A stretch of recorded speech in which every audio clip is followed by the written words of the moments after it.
When I was a little girl, I used to really struggle with depression and anxiety, and I'm talking about elementary school child.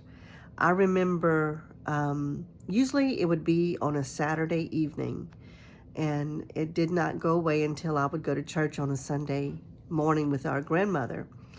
But when I became a teenager, is when I started in my rebellious ways, and the anxiety and the condemnation grew very strong. And I remember mostly if I was at home on a Saturday evening, it was overwhelming. If I was out with my friends, I didn't struggle with it. But if I had some downtime, and mostly on a Saturday evening, it would really almost cripple me. But I remember when I got saved, I remember a weight was taken off of me. I literally felt sin being taken from me. I left the altar like being light as a feather.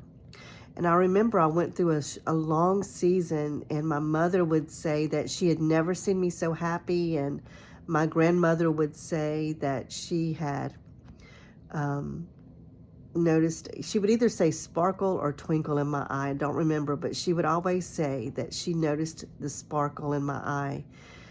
And I went through a long period of just the creativity inside of me started coming forth, and mostly around my home and homeschooling my children. I had vision, I had plans, I had dreams. And then I went through a divorce.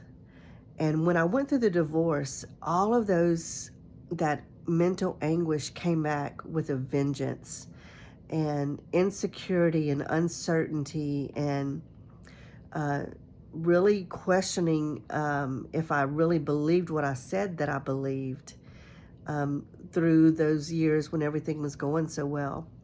And I remember I struggled for a long time in survival mode, just paying bills and going to work. And, I had some victories. I had um, some strong evidence that the Lord was with me. But I was not an overcomer from my heart. I did not have joy exuding or love or any of those things. I think I walked in them, but it really was just because I knew it was something I was supposed to do instead of coming from my heart. And I remember my on top of everything, in 2016, my home was flooded, and so we became homeless for a season. And with some good friends stepped in and let us stay at their home. But I remember things were coming to a peak of anxiety and just very strong fear, and I would have to go to the hospital. The fear would be so overwhelming. My blood pressure would be out of control. But I remember driving down the street, and a song came on the radio, and the name of the song is Ever Be, and I'm going to post the lyrics to this song.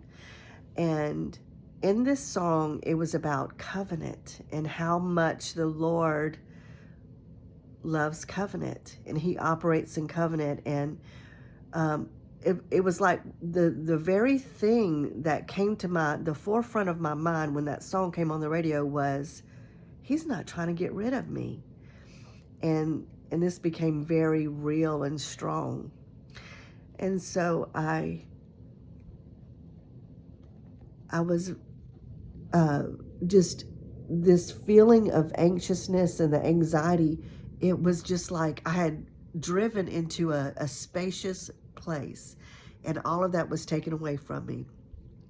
Well, I didn't get total victory that day, but I knew it was an avenue that I wanted to pursue, to learn about, because it was so a strong manifestation of the peace of God that I drove into that day.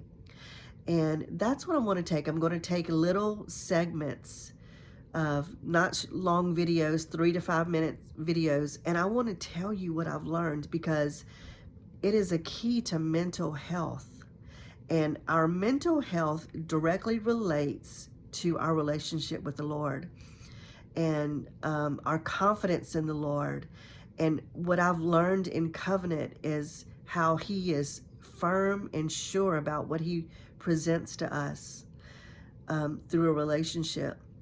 And I hope that you keep coming back to hear what I've learned. So have a good evening.